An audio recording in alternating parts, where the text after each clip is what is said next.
Edmonton, Canada, June 9, 1961. A child was born into the family of a payroll clerk and a Canadian Forces veteran. This is a playful child. The young boy developed interest in hockey and music, but it wasn't until 15 when he found his true passion. This is the story of Michael J. Fox. He was the fourth of 5 children. His childhood involved constant moving due to his father's position in the armed forces, with the family eventually settling in Burnaby, British Columbia. He was always labeled as the small one. Because of his height, people didn't really take him seriously, with the teacher even telling him that he was too small to be taken seriously. Because of this, he developed excellent social skills, where he learned to talk faster, talk funnier, and make people laugh. Originally, his dream was to be a professional hockey player. He loved the sport, but as other kids grew bigger and stronger, he stayed the same. No one will ever recruit a 5'0" kid to the NHL.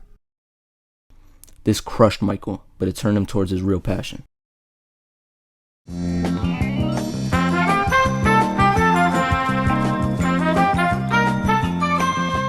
He first started his acting career on a Canadian TV show called Leo and Me at 15. This started out rough for him, with him even admitting he didn't know what he was doing. Despite this, the director still could see the potential, which helped him land even more auditions. On his 18th birthday, Michael made the biggest decision of his life: leave Canada and move to Hollywood. With the support of his family, he dropped out of high school and made the big move. Once he arrived in Hollywood, he didn't have shit. He had no money, no car, no connections. He lived day to day, sleeping on couches with other struggling actors, eating fast food and auditioning for whatever he could. I'm afraid you're just too darn loud. At one point, he even had to count out pennies just to get a bite to eat. Most auditions ended in the same way for Michael: "Thank you, we'll be in touch." But they never were. But this still didn't crush his dream. He started off just getting tiny one-episode or background roles. He got his first real show role in the TV show Palmerstown, USA, where he played Willie Joe Hall, but it wasn't big enough to satisfy him. After months of nothing clicking, he seriously considered going back to Canada. He deeply missed his family and had no one truly supporting him in Hollywood. He even wrote a letter to his parents explaining that Hollywood wasn't working and that he might come home. The year was 1982, and Michael was on the verge of giving up. As he was approaching rock bottom, he finally got the audition he was desiring. Sherry used me, you used me. I'm the only one who got used twice. And I wasn't even trying to get into anything. Well. At the time, it was just another audition for Michael. He auditioned using the skills he had already developed. He was fast, he was confident, and he was funny without trying too hard. At first, his audition was disliked by the producers. Gary Goldberg favored Matthew Broderick over the short kid. But he kept calling and calling, trying to get another chance. His second audition finally nailed it for him. He was now Alex P. Keaton. This was huge for Michael. He finally had financial stability, he had his own place, and he no longer had to live audition to audition. He met new faces, future stars, and even his future wife. He won many awards for this role and it cemented him as a TV star. The success didn't get to his head though. He remembered the struggles of trying to land this role and it showed. He kept showing up early, over-preparing, and he acted like success could disappear at any minute. His strong work ethic made him stand out to directors and helped him get the role of a lifetime. Mark.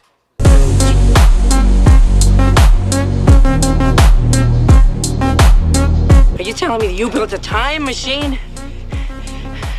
Out of a DeLorean? Robert Zemeckis and Bob Gale have thought of a new project, Back to the Future, a movie so iconic I don't even need to explain. As they were writing, they had one specific actor in mind: Michael J. Fox. They didn't want some cool teen, they wanted a kid who truly had a spark. Although they had their guy, Fox was still under contract with NBC. You can't have him. The producers of Family Ties refused to let Michael film a movie at the same time as the show.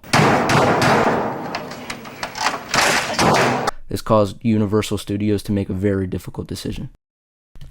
Because of their failure to cast Michael, they had to cast another actor, an up-and-comer named Eric Stoltz. Eric was a great actor. He was tall, standing at 6 foot. He was respected among directors, and he was just right on paper. But there was just one issue. He was way too serious. He treated it like a drama. He said that I wasn't giving the performance that he wanted for his film, which I can respect.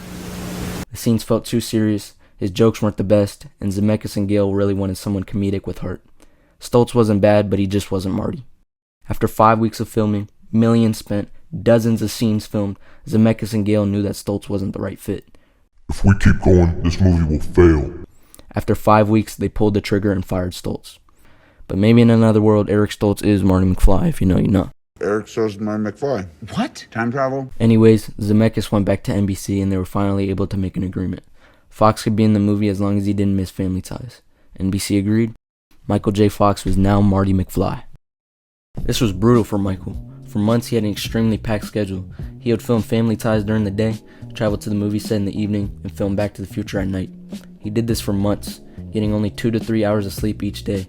He often slept in cars, ate on the move, and learned lines as they filmed. His tight schedule concerned crew members for his health, but Michael went strong. Right, I would do Family Ties in the daytime. My driver would come and pick me up around 9 o'clock, and I'd work on Family Ties from about 10 to about 6:30, and then the driver would come and pick me up and take me to Universal, and I would work on Back to the Future till about 2:30 in the morning. It was great. I lived. Now, how did this happen? Did Spielberg beg you to do the movie, and you... Yeah, on his knees. The Yes. guy came to me, and I was crying. It was terrible. I was saying, he said, Amy's a baby, and he needs me. And so, no. I'm counting on you, Fox. Yeah, he said, please, you know, I need the hit. I need a hit. Michael did it.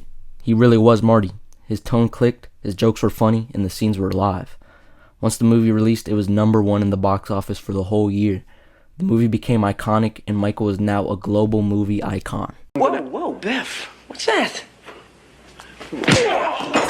Michael was truly a star. He couldn't walk down the street without being stopped. He landed interviews, premieres, and every studio wanted him. The whole world saw him as a movie star, even though he was still on the Family Ties TV schedule. He was so proud of his success, but he didn't only want to be Marty. He took roles like Scott Howard in Teen Wolf, Brantley Foster in The Secret of My Success, and Max Erikson in Casualties of War. These roles were different from what they saw in Back to the Future, and the audience knew. Of course, Michael returned to film both Back to the Future 2 and 3, which are also iconic movies within the Back to the Future trilogy.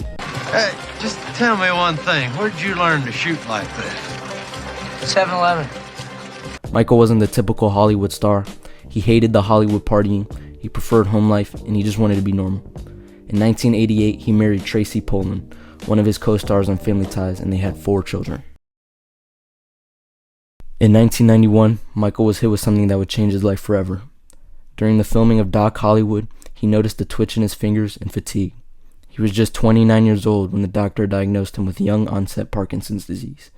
This crushed him. He fell into a state of fear and depression. For a short period, he drank heavily to ease the pain. He thought his career and future was over. For 7 years, Michael hid his disease. He hid his tremors, used lots of medications, and avoided roles that required stillness. I was most afraid of, like, because I have such a great relationship with you guys, that you wouldn't laugh if you knew I was sick. So I had the same. I had, and finally, you got to where everything I did, it was my left hand was really bad. And so if you watch all this old footage of me, and I have something in my left hand at all times because it's a resting tremor. If it's resting, it'll tremor.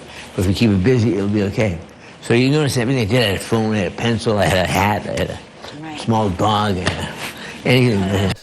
It wasn't until 1998 when Michael announced his diagnosis publicly. This shocked the world. He was so young. This was a disease most people didn't get until they were old. Many people around the world showed him nothing but respect and support. Fox returned to TV with the sitcom Spin City. The pacing helped him hide his symptoms, but the disease was slowly progressing. The show was a hit, landing him another Emmy. Eventually, it became harder for him to memorize his lines and he had physical strains. The disease's progression caused Michael to leave the show in 2000. In 2000, Fox founded the Michael J. Fox Foundation for Parkinson's Research. He raised over $1 billion for global Parkinson's research and became more than just an actor. He became a leader. We won't stop fighting until there's a cure. I'm still bad. I believe I'll make a comeback. During the 2000s and leading into the 2010s, Michael still acted in roles that better suited him. He took guest roles in TV shows and took voice acting roles. He even incorporated his disease into roles without shame. He didn't let Parkinson's ruin his life. He controlled his narrative and he still enjoys his life to this day. Thank you all for watching this video. If you enjoyed, all I ask is that you please hit the subscribe button so I can keep making videos like this. And I hope you all have a blessed day.